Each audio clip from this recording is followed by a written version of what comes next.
Okay. Hi, everybody. This is Silvio Canto in Dallas, Texas on Friday, December the 29th. This is our last Friday of 2023. And I wanted to touch base today with an old friend, my fellow contributor to Babalu blog, Professor Carlos Eire. Happy New Year, Carlos. Welcome. Happy New Year, Silvio. Happy Feliz Año 2024. Nuevo, as they used to say when we were younger. Yes. Yes. Feliz Navidad, feliz Prospero. No, Feliz Navidad, Prospero Año Nuevo. That's what, Así Prospero mismo. Año Nuevo. Yeah. Yes. That's Próspero Año how, Nuevo. right. And yes, the Año Nuevos, they just keep coming. Well, Mama, that's one of the things I wanted to chat with you about today because this is going to mark in a couple of days. It will mark an amazing anniversary, mhm. 65 years of the Castro dictatorship. I cannot call this guy a president of Cuba. I'm sorry. People do. I still have to call him a dictator. I just think that's what he is. But anyway, Well, yeah, they're all dictators and even fake dictators, too. yes, Diaz-Canel is a stand-in for the right. Castro dynasty. That's correct. That's correct. But it was 65 years ago. And I always remember that part of your book where you are a young boy in Cuba, just like I was at the time. And you're driving home from a wedding on December 31st. Yes. And then, of course, a few days later, as you relate in your book, you're out there with your mother watching Fidel Castro come into Havana. Now, I don't remember that. I remember the incident, but I don't remember being out in the streets like you were. So you were there to see it. Yeah. And I think of that, Carlos, and I think of that moment that I asked myself, how could this be 65 years ago, Carlos? How did this regime survive 65 years, Carlos? Oh, well, you know, um, that's a $64 trillion question because, but by all indices, of what makes a failed state, right? Cuba ranks very high on just about every point, politically, economically, socially, culturally, but especially um, it escapes the list of a failed state on one point alone: longevity, which has always been a great puzzle to me. Repression has a lot to do with it. I mean, let's talk about from two different perspectives. Why is it still in place 65 years? One internal and one external. Right. Internally, there's no denying the fact that it has, from day one, been a very repressive state. And the men in charge, and they were all men, and in a country that had a substantial black population, they were all white men. They seized power and seized control of everything very, very quickly and very efficiently and very brutally. Right? So from day one, it's been this way. And we saw something very, very rare happen in the summer of 2021. Or was it 2022? Well, July. then 20, I think it was 21. Yeah. Yeah. The marches, you mean? Yeah. Yeah, July 11th. Thousands of Cubans flood the streets to just say, we've had enough. And what happens? They crack down on the protesters. They arrest thousands, but then they only process about 1,000 or so through their court system and impose very long and very heavy sentences on them for simply being out on the street and protesting. So people now are afraid, more afraid than they had been before, because they thought, well, maybe things now have reached a critical point where we can actually go out on the street and complain, right? So repression has everything to do with it internally. Externally, this is the big mystery for me. I mean, the repression is no mystery. That's the way that, the Third Reich stayed in power for as long as it did. It's the way the Roman Empire stayed in power for as long as it did, through, sheer brute force and repression. The mystery is why other countries on earth have come to the aid of Cuba so consistently and so generously, because it's a well-known fact, and anyone who doubts it just needs to do a little Google search, Cuba's debt. They never ever pay what they borrow. Right. It's an amazing thing. I'm sorry to interrupt you, but it is a completely amazing thing how this government borrows money and then reschedules. Right. That's all they do. And they put pennies on the dollar, pennies on the euro. And, my father was a banker, and this is one of the things that he always brought up, what you're talking about right now, is this government. I mean, somebody lends them money, and then they're willing to reschedule it, as you say, pennies on the dollar. Mexico recently wrote off millions of dollars, just wrote it off and said, okay, here, forget about it. So why that is, can I suggest that maybe it's because Cuba is an enemy of the United States, and some of these countries see Cuba as a way of sort of sticking a finger in the United States' eye? Could that be the reason? I feel, that is. I once told a professor at a university in Mexico, we were talking about this, and I said, your problem is that you hate the United States more than you love the Cuban people. Okay. And that is why, you continue to support a regime. You certainly wouldn't support them if they were a right-wing government. You wouldn't support them. You would be startled at their political prisons or their repression. Yeah. But yet they tolerate it, Carlos. They do, and that's. I think you're right. It's not the only reason, but it's a very large contributor to this phenomenon. Is the political mystique, right, of the so-called Cuban Revolution. I also think that there's another economic factor, and I was just thinking about this, that the fact is that Cuba is so small that the loans that they borrow are relatively small for the countries that lend them the money, if you understand what I mean. Yes. So so it's not like, France or England or whoever is lending them the money is taking a big hit here. I mean, the reality is that it's actually very small. It's a very small burden for them. Yeah. So I think that has something to do with it. Yeah, I think you're right. And this is an area where I don't have much expertise at all, because I've never studied economics. But, I think of a country, let's think of a large Latin American country, either Argentina or Brazil, and the amount of debt that they have also left unpaid. And what happened, Argentina now, something like, what's the latest figure? Like 40% of the population is under the poverty line. Right. And that has a lot to do with their unpaid debt. Sure. Right. But Cuba has always had this lucky streak of being able to, as like you say, borrow money, not have to pay it back. And I think that is a small part of that external factor that you were talking about. But let me bring up something. Both of my parents have passed away. So when these anniversaries come up, I miss the fact that they're not around, because I used to talk to them a lot about these early days of 1959. And one thing my mother would always say is she couldn't believe that we let this happen. She said, how did we allow this to happen? How did we, the people of Cuba, allow this to happen?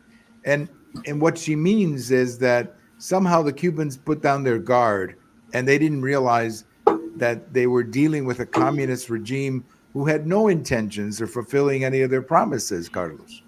Yeah, well, again, back to I'm going to put up my volume a little bit, so that's why I'm looking away from the screen. I think that'll be better. My neighbor's dogs are always barking.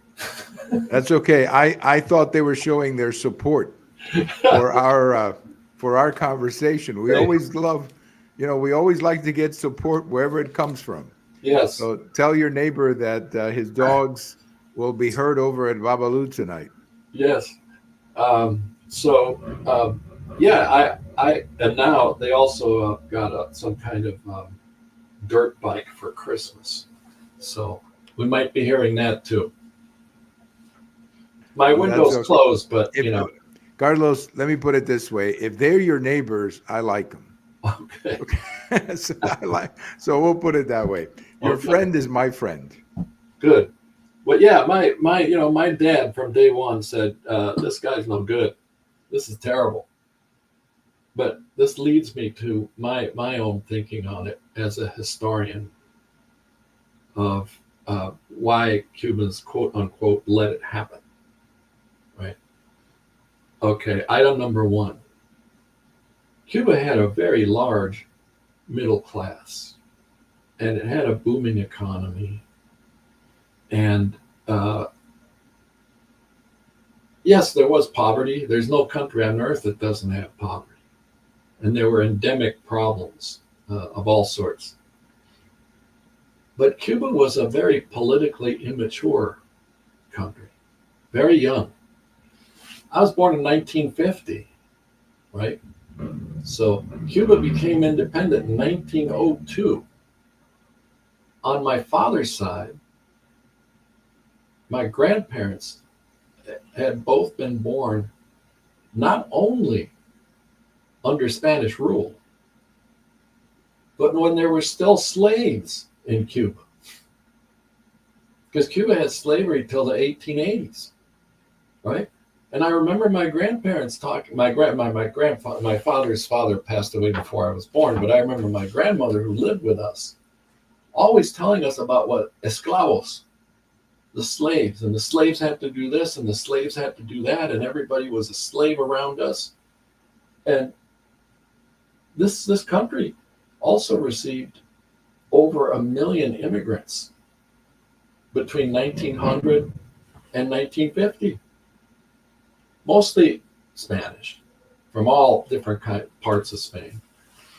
So it was politically very immature because the Spanish themselves have never had a good political history until fairly recently. It's been a very unstable nation politically until the 20th century, till the second half of the 20th century.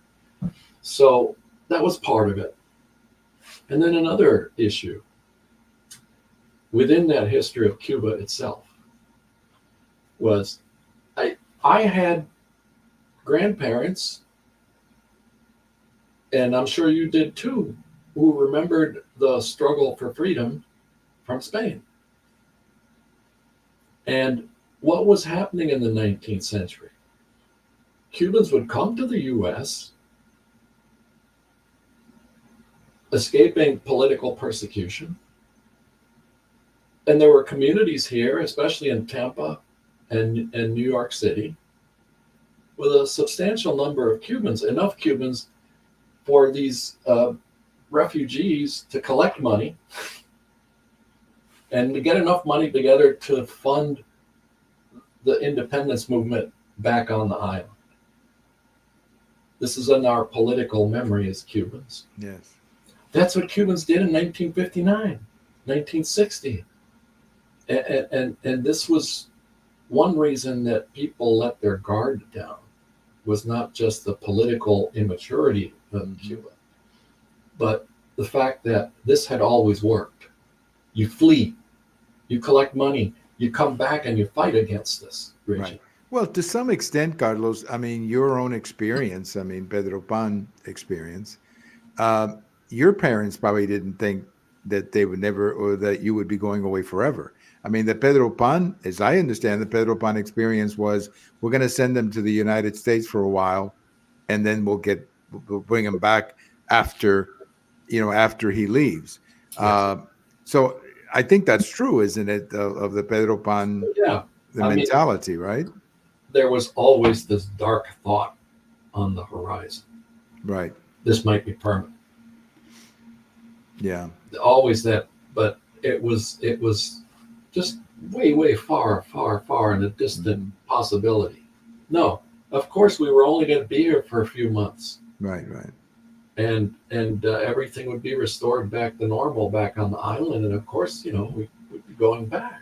Right. And there was a history in the island, Carlos, of a lot of political upheaval in the sense that there's that famous song that I forgot the young woman's name, but she talks about the Quitaipon of governments, Quitaipon governments. I forgot the young woman's name who sang that song. Yeah. But that's the way it was. I mean, we had that kind of a history. But talking to my father, before he died in 15, but talked to him several times. One of the things that he said was that it would have been different if we had stayed in Cuba. And that's kind of an interesting theory. I mean, I'm glad that I came here, but had we stayed in Cuba, could he have been able to put down the number of people that he did? I mean, that's a theory. I mean, I cannot prove it, but what do you think? It's a theory, but I only have to look at Venezuela to see how that might not have actually been enough. And actually, Venezuela was operating without the Soviet Union giving its backing. What happened to Cuba was that, Cuba became a satellite colony of the Soviet Union. And this was the thickest, most awful, darkest chapter in the so-called Cold War. I mean, we actually have a course here at Yale. It's one of our most popular courses with hundreds of students. Cold War. It's ancient history for today's students, but the one episode in all of Cold War history that always rises to the surface as number one is the Cuban Missile Crisis. That's right. Cuba became untouchable, and unfortunately, U.S. Policy also contributed to Cuba's enslavement because of the failure of the Bay of Pigs invasion and the decisions that were made as a result of that. And I would add, Carlos, that I think during the missile crisis, decisions were made. I think, or let me put it this way: had President Kennedy said to Premier Khrushchev, "The missiles go, and so does Castro," I think they would have made that deal because they were not that happy with Castro. I'm not saying they would have given up their place in Cuba; they could have replaced him with somebody, but they were not that crazy about Castro either. Castro nearly got the two started in a nuclear war when he pushed that button. Right. Yeah. The story is often told. I don't know what the source of the story is, but that in the staring contest between Kennedy and Khrushchev, the turning point when Khrushchev blinked was that Fidel told him, "I don't care if the U.S. blows us up. I'm going to blow them up first," or something of that sort, right? "I don't care. I'm going to launch those missiles." That Khrushchev said, "Oh, we're not dealing with a stable individual here." No, that's right. And I don't think Nikita wanted to get blown up. No. I think that's something that he was more rational than Fidel. Well, that was 65 years ago. Now we come to the present, and we keep hearing about an economy that is just a total mess. Yeah. The shortages, I guess they've always existed, but they're pretty bad right now. There are Cubans leaving the island. 10,000, you wrote about this today in Babalu, 10,000 of them are actually living in Houston, Texas. I didn't know that. I don't live in Houston. I live in the Dallas area, but I didn't know there were that many in Houston. And you just have to wonder how many more people can leave the place. Oh, they I think, John Suarez, the director of the Center for Free Cuba, is the one I get this phrasing from.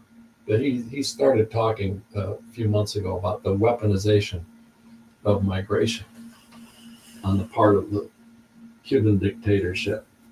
And this is a deliberate strategy on their part. They want to send more and more Cubans into, it's no longer called exile too. I noticed the change in nomenclature. Now it's diaspora. Well, they have to get fancy. Yes, yeah. And we're like the the Jewish diaspora. Right. Now we talk about the Cuban diaspora. That's right. No, it's interesting because there was an article that appeared in The Economist, and I wish I could find the link because I like to write a post about it. I cannot find the link, but it was something along the lines that more and more governments in Latin America, Mexico, top of the list, are getting used to the idea of what they call remesas, which is money that goes back. Yes. Mexico is getting between 50 and 60 billion dollars a year. Ooh, yeah. I mean, that is for an economy of about $1 trillion GDP. You're talking like 3% of their economy. Yeah. And in Cuba, it's even larger because the last time I checked was like 2, maybe 3 years ago. And the figure was $3 billion. Oh my gosh. In remittances from the Cuban diaspora. And now, today, this is my post on Babalu for today, is I keep seeing these Cuban online stores keep popping up. Right. And they're advertising, this is what just blows my mind, is they're advertising on Cuban diaspora websites, right? That are the only sites where you can get the real news about Cuba. Mm. And they're always like of course, their main focus is criticizing the dictatorship. But these online stores where you can only buy stuff in dollars or euros with a credit card, and they guarantee that they will deliver this stuff to your family in Cuba. Right. And these are all like connected to the military junta that runs the place. It just blows my mind that. Right. And Carlos, these are the same people who used to say that Cuba was an American colony. Right. Yeah. I mean, that's, Cuba is there's more. I mean, look at the apartheid in tourism and look at the something else too. I wanted to make a note of this when you were talking about remesas. Senator Rubio the other day was on TV or on one of the presentations talking about the number of Cubans who come here and then they go back to Cuba on vacation. Oh, yeah. And they actually go back to Cuba and they spend the money back in Cuba. So this is wonderful for the Cuban regime. We get rid of these people and then they come back and they spend money here. They support, it's a parasitic relationship, completely parasitic relationship that they want to cultivate and to enhance. That's why 250,000 Cubans fled last year, because they were allowed to flee. I mean, they had flights to Nicaragua, right? Right. And to Mexico, and they say, okay, fine, you're here now, go march up across the river, and Right. 250,000 or so. Okay, but to put that in some perspective, I mean, how many Cubans left? I'm going to guess. I don't know this number, but I'm going to guess. Between the time that we left, which was 64, and let's say the end of the 70s, maybe 1 million Cubans left? Maybe. I think fewer than that. Okay. But, so you've got 250,000 last year, right? Compared to or how I came here as part of that 1 million. I mean, that's pretty incredible. It is. It is all in 1 year. And all of them are potential remittance senders, or the ones that go visit twice a year I call them yo-yos for obvious reasons, both in English and Spanish. Like a yo-yo goes back and forth. Right, right, But right, also in Spanish, yo means I or me. right. And there's a lot of selfishness involved in this. I don't care if I'm helping the regime by visiting and bringing all these gifts and sending all this money. I don't care. I just need to, have my needs met. Right. And they're going back and they're, I mean, I was speaking with some Cubans the other day who went back on a vacation Oh yeah, to Cuba. And I'm sitting there saying, wait a minute, you left a repressive government right. and now you're going back on vacation? Explain that to me because I'm lost. Yeah, and they go to these apartheid tourist facilities, and well, what else can be said? That these people have a very different mentality, principally because they didn't know the former Cuba. Right. All they have ever known is this monstrous parasitic Cuba. It's Right. normal. And it's you're normal. right. That's right. And most of them were born, like you say, not just after Castro, they were born after the collapse of the Soviet Union, Yeah. which would have been in the early 90s, which is another anniversary that blows my mind. Right. The Soviet Union has been gone for 31 years. And if anybody had said to me, in fact, Carlos, I remember being at a party, a New Year's party, 1989, with a bunch of other Cubans. And we were sitting there talking, and I said to them, next year we're going to do this in Havana, because we all knew that the collapse of the Soviet bloc only meant that Cuba couldn't survive, that it was just the next domino. Right. And my goodness, 32 years later, the domino's still standing. It's incredible, really. It is. But as one of my colleagues here, who's a historian of early modern Russia, but also knows a lot about the Soviet Union, said to me years ago, he said, well, Cuba might have been a satellite of the Soviet Union, but it was unlike any other satellite. It had its own thing, and it was more like China than the Eastern European satellites of the Soviet Union. And I think that's true. That is true because, I met the other day some people from Romania who were there during the Ceausescu regime, and they didn't leave. I mean, you didn't see mass migration of people from Czechoslovakia or Romania or Poland to the United States. Some did get out, especially after the Hungary invasion in 56. Yeah, some did get out because of that. And I know my father used to have a friend at the bank who got out during the Czechoslovakia invasion in 68. But for the most part, they stayed behind. Yes. They didn't. And again, I'm not saying that's the only reason, but that is a big difference. Well, Carlos, we're just about out of time, so I want you to make a wish for 2024. Tell me what. Oh my God! Make one, whatever. Well, yeah. I was gonna make a baseball wish, but you probably expected that, so you make a wish for 2024. Peace. All right. Peace. I'm with you there. We are. Our world is looking very dangerous right now. Yes, I'm going to share that wish too. I really wish for some peace and stability in 2024 because I'm very concerned. There's just too many crazy people on the loose. Oh yeah. And why? I guess we can argue about that in another show. But there's just too many Putins in Ukraine, too many Chinese threats to Taiwan. Yes. Too many Iranian threats to Israel. I mean, it just seems like there's a lot of things, and all it takes is one little trigger, and there could be a major war that would be very deadly.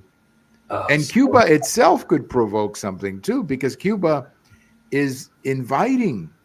I mean, they want the Chinese and the Russians to bail them out again, in a sense. Oh, yeah. And not only that, if Venezuela invades Guyana, and Cuba is behind it, as they obviously are, because they have I don't know how many hundreds or thousands of military advisors in Venezuela, God knows what that would do. The British are ready to. They already sent a warship to the Caribbean. Oh God, peace on earth. Yes, I would agree with you. Peace on earth and lots of Babalu in 2024. How is that? Lots of Babalu for you and me. Yes, I Babalu.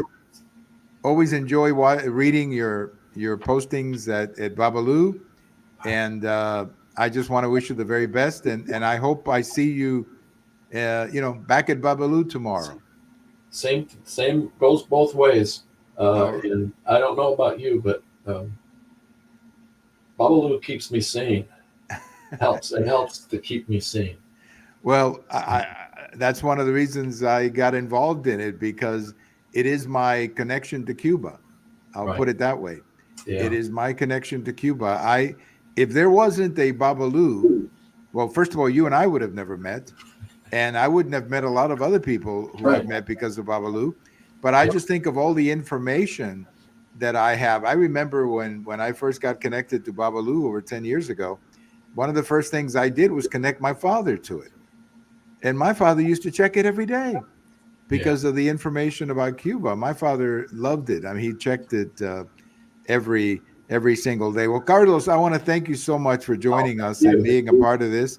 And we'll do it again, hopefully not the next anniversary of the Castro regime, but maybe some other time in 2024. Yes. But I want to thank you very much for your friendship, and have a wonderful, well, not Nochebuena, that passed, but Año Nuevo. Año Nuevo. Año Nuevo. Eat the 12 grapes. That's las 12 uvas. That's right. I don't know if your parents did this, but one year I caught my mother one year throwing water out of the house. Yes, yeah. And I asked my mother, ¿Qué pasó, mami? Me dice, no, los espíritus. Oh. So I don't know. I didn't see her do that a lot, but one year she did it. No, we just ate the 12 grapes. And I remember my Spanish grandfather sitting on the porch. Gosh, I'm going to start to cry. All right. Eating his 12 grapes. Yes. Yeah. With a nice bottle of wine next. Yes, I know. Next to the chair. Well, Carlos, have a great day, and thank you for your time. Thank you for inviting me. All right, my pleasure. Our good friend Carlos Eire, professor and contributor to Babalu, as many of you know, author of the book It Snows in Waiting for Snow in Havana, and as well as other books as well. Thank you for listening. I hope you have a wonderful, happy New Year's, and we'll talk to you later. This is Silvio Canto in Dallas.